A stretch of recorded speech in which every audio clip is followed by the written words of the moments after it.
itsura ni Kuya. Tingin mo, pogi kaya siya. Oo nga, no? Kailan kaya siya sa face reveal? Housemates, naririnig ko kayo. Gusto nyo na ba talaga akong makita? O sige, huwag kayong mabibigla ha. Ang hinahanap ng puso, ang siyang magbibigay ng saya, ng tamis at lambing sa buhay ko. Jojo ah! Ang cute mo, Kuya!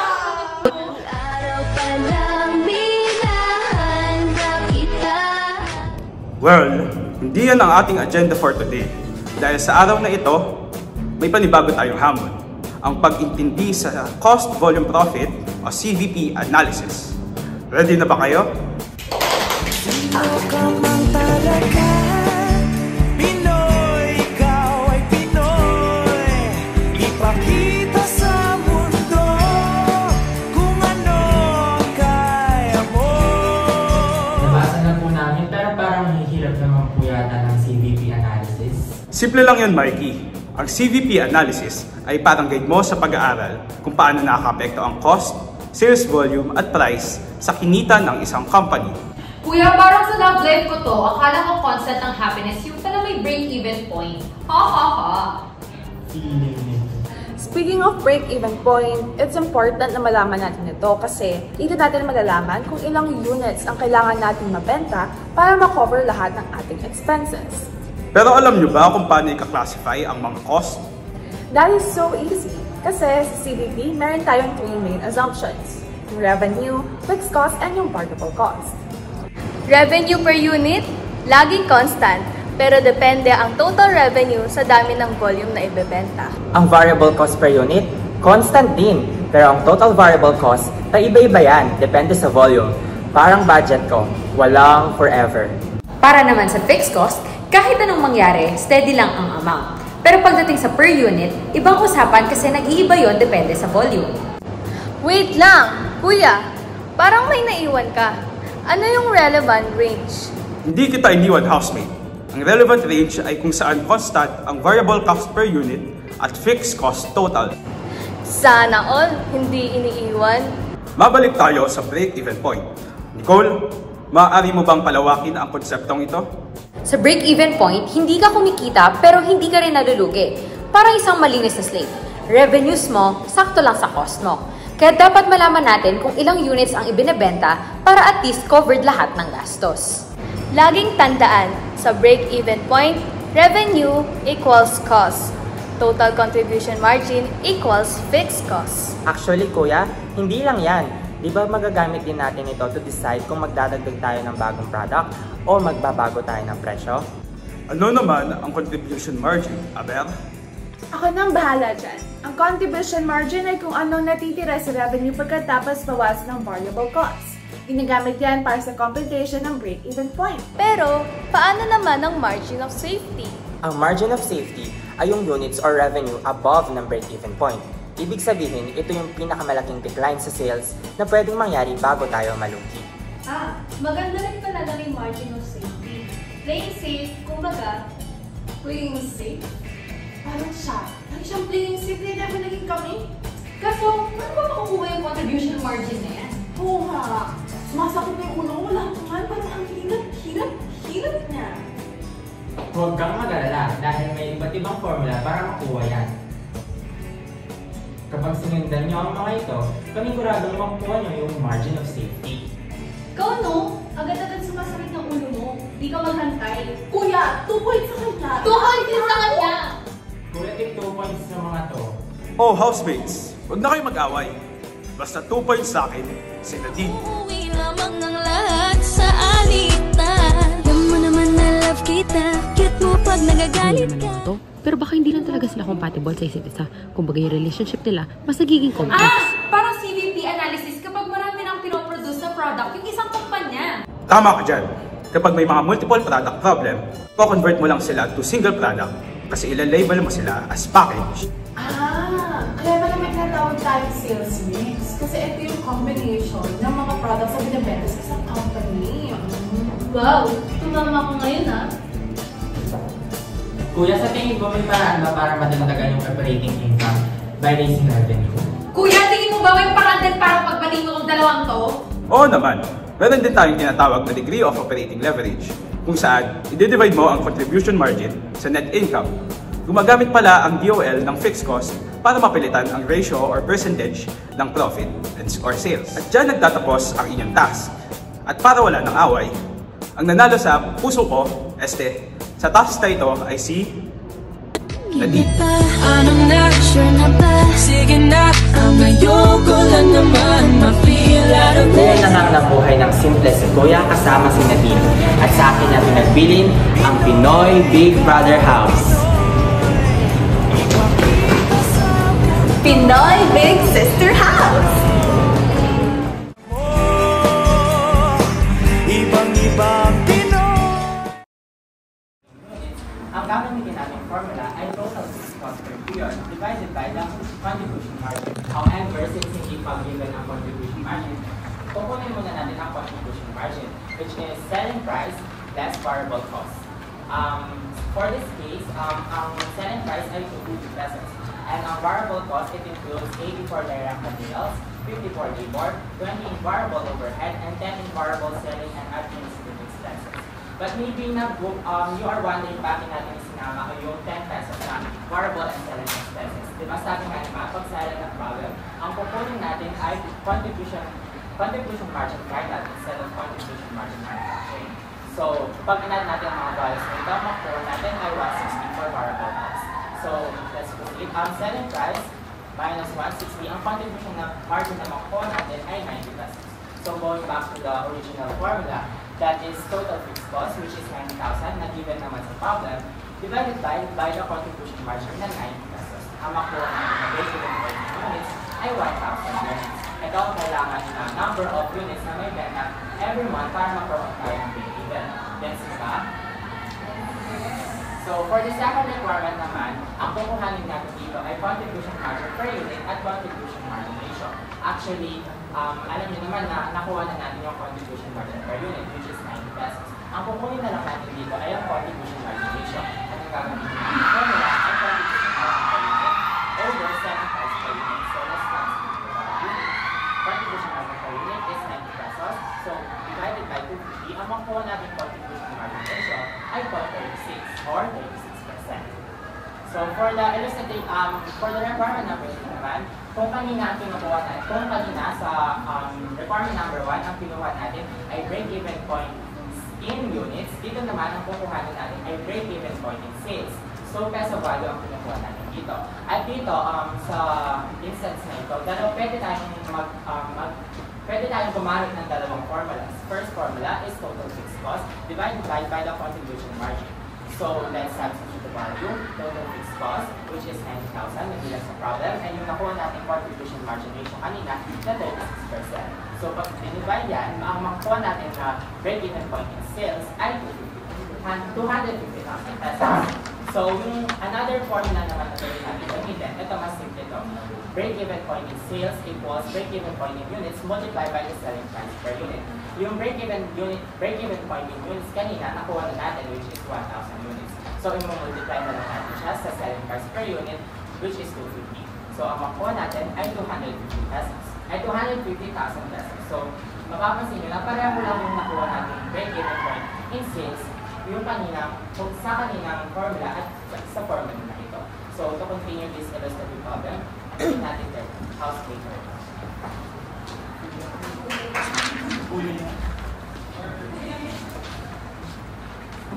The fourth requirement naman, itatry naman natin i-compute ang break-even point yung equation approach.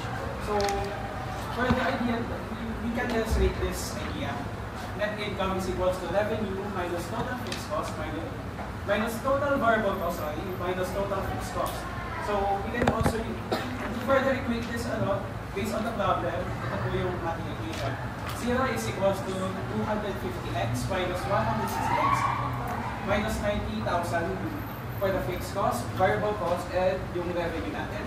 If you're wondering bakit 0 ang net income, kasi nga diba sabi kapag break-even point, 0 ang parang wala tayong income since revenue is equals to cost.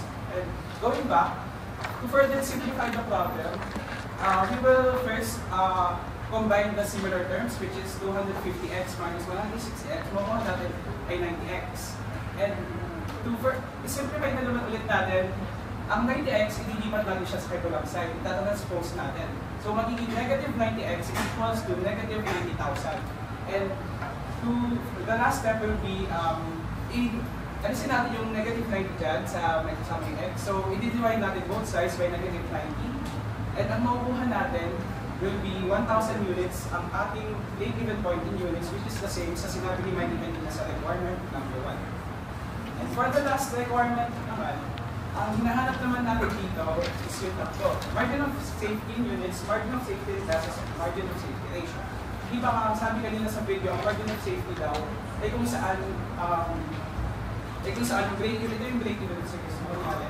And ito naman yung budgeted sales mo. So dapat ang sales mo daw is within this certain range lang kasi kapag within that certain range lang para magka-income ka. Kasi kapag once na yung sales mo is below the break-even point, doon na mag-start yung mag-employment process ang isang company which is favorable for the passenger of them. And going back, ang margin of safety units natin, may formula naman siyang current sales minus break-even point in units. Ang current sales natin, given sa problem na 1,000 units daw ang nabenta. So, ilalagay natin 10,000 units, i-minus naman natin sa break-even point in units na kanina pa natin ang compute, which is 1,000. Ang magiging margin of safety units natin is 9,000 units. And next naman, ang margin of safety in pesos. Ang margin of safety in pesos naman, meron naman siyang formula na margin of safety in units multiplied by the selling price. So, ang margin of safety in units natin, sabi nga, last is 9,000. Times natin sa selling price, which is 250 pesos. Ang makukuha natin is 2,250,000 pesos. And yun naman, ang last naman natin tugunan is margin of safety ratio, which has a formula of margin of safety in pesos over total sales. Ang margin of safety in pesos, so nakuha natin ngayon lang din, is 2,250,000 pesos. And total sales naman natin, makukuha natin siya by multiplying 10,000 units na ating nabenta sa 250 na selling price, which will be 2,500,000. And i-divide lang natin ditong na to, 2,250,000 pesos and yung 2,500,000 pesos. Ang makukuha natin na margin of safety ratio is 90%. May I clarify what total sales are you referring? Ito pong 10,000 units per sold na nabenta po sa akin. Nag-assume po kami na may 10,000 units na nasold po. If for example, given you actual sales versus budgeted sales, ano pa bang different sales? Ano yung basihan ko? Based on my po, parang actual sales po yan. Since yun po talaga yung Any other sales pa? Actual sales, planned sales, budgeted sales. Okay. So, usually sa book, parang budgeted ang binibigay. And then last resort would be kung silent, ito binigay yung budgeted. Supposedly, yun yung wala kang weight, hindi yung actual sales. So that will be for the illustrative problem number 1, and mag-usap na tayo sa next illustrative problem, which will be discussed by housemate. So for the illustrative problem number 2, CVP analysis with desired net income. So yung given sa problem na ito, same lang siya sa given sa problem number 1. Pero dito, given yung net income na 270,000. Tsaka yung hinahanap dito sa problem is target sales in units and target sales in pesos. So sa pagka-compute ng target sales in units, kailangan mo lang kuhanin yung contribution margin to achieve, which is the sum of the fixed cost and desired net income na fixed cost 90,000 and yung desired net income na 270,000, which is 360,000. So, kapag na-compute mo na yung contribution margin to achieve, i-divide lang siya sa contribution margin per unit na nakuha natin kanina, which is 250 minus 160 na 90. So, 360,000 divided by 90 is equals to 4,000 units. So, reminder lang guys, kapag nag-add tayo ng desired net income, palagi natin make sure na before tax siya. So kapag sinabing net of tax na yung income, work back lang natin. No? So nakuha na natin yung 4,000 units. Makukuha na natin yan yung target sales in peso. So, ayun, target sales in units na 4,000 multiplied by selling price per unit of 250 is equals to 1 million. So, for the next slide po, target sales in peso, ano siya, alternative siya if ever hindi mo pa nakakompute yung target sales in units. So, patulad lang siya ng unang formula kanina na kinompute yung contribution margin to achieve na 360. Pero, yung gagawin din naman natin dito is contribution margin per ratio na nakuha din natin kanina sa problem number 1, which is 36,000. So, ayun, since sila na-answer na 1 million.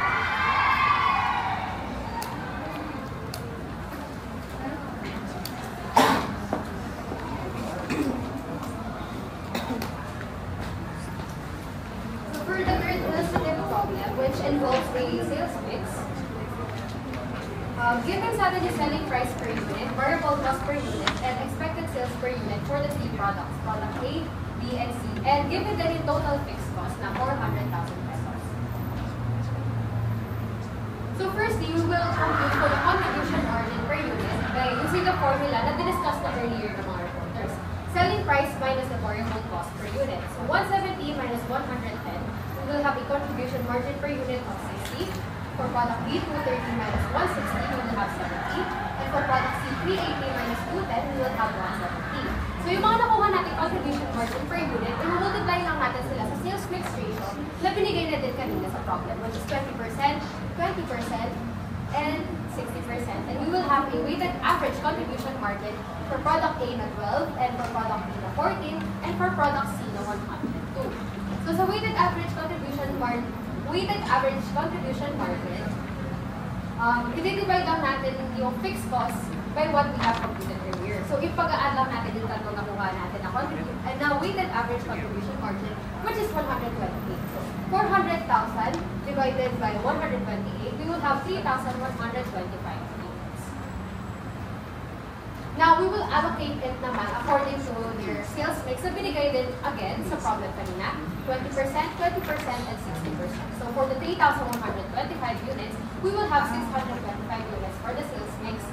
And for the 20% ulit, 625 units lang din siya ulit. And for the 60%, we will have 1,875 units.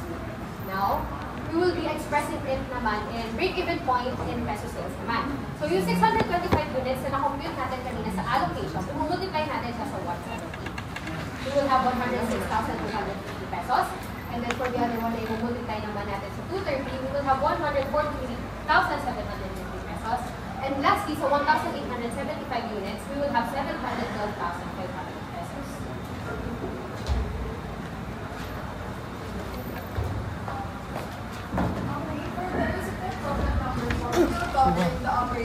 Fixed cost yung 400,000. Hindi ba? 400,000.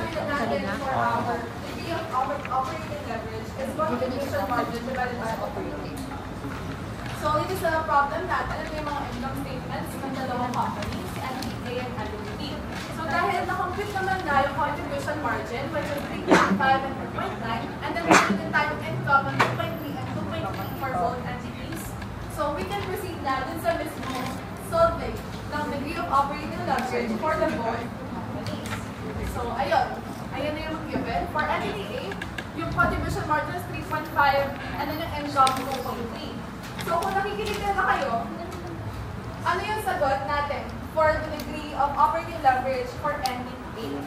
So, ipapasok natin yung mic nito and then ipapasa nyo lang around the sa mga classmates natin. Kasi kung sino man yung makakasagot, magkakaroon siya na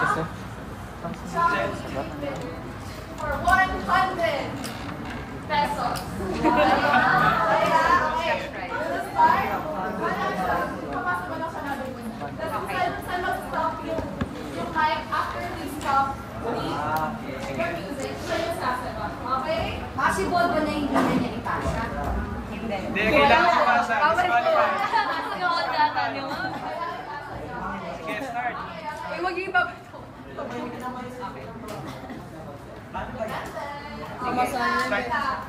Divide mo lang yan, di ba?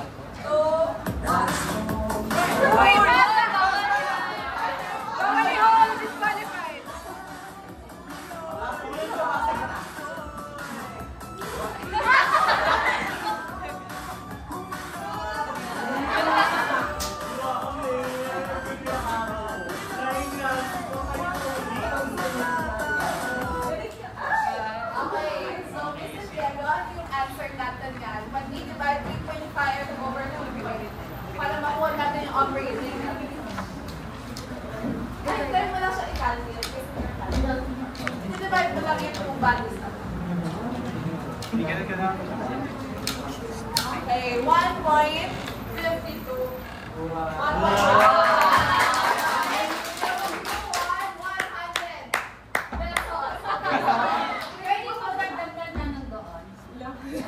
How would you analyze the degree of operating leverage na 1.2?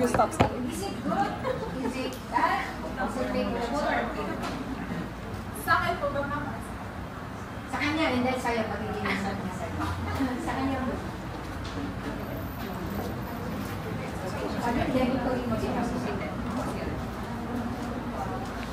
Apply ko na ba? Wait lang.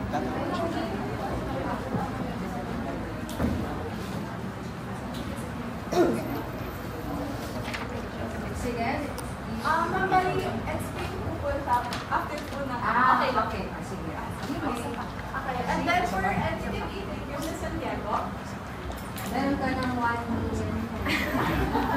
Okay, yung contribution margin natin kanina is 0.9 and then that will come as 0.3. So, asa minute yung mic? Sa likod naman. Again, winner siya ng 100. Okay, 100. Okay, so natin siya mabasa dito. Pwede ba ako sumali? Okay, music. 5, 4, 3, 2, 1.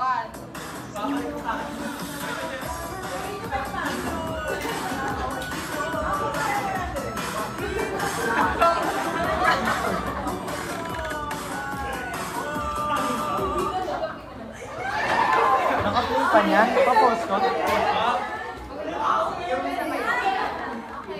So, ano yung makukuha natin value after we divide 2.9 over 2.3? Para mag-mark 20. 1.1.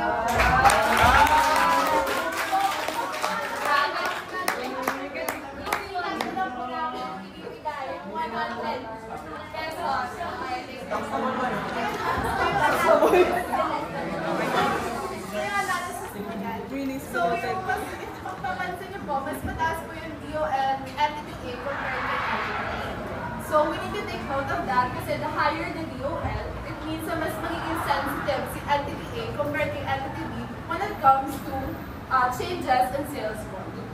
So, let's say na kumari, bumaba yung sales natin, mas magiging malaki yung impact nito kay entity A kasi nga mas mataas yung fixed cost. Yeah. However, kapag naman tumaas yung sales natin, mas malaki yung magiging potential na parang kita ni entity A compared to entity B. So this is because yung high operating leverage, ina-amplify niya yung benefits na makukuha natin when we have increased sales after we cover the fixed costs. So yun lang, that concludes our presentation for today. So yung video and yung PowerPoint, isasend lang po namin sa GC para ma-review nyo and mapag-aralan nyo po. So, ayan, thank you po.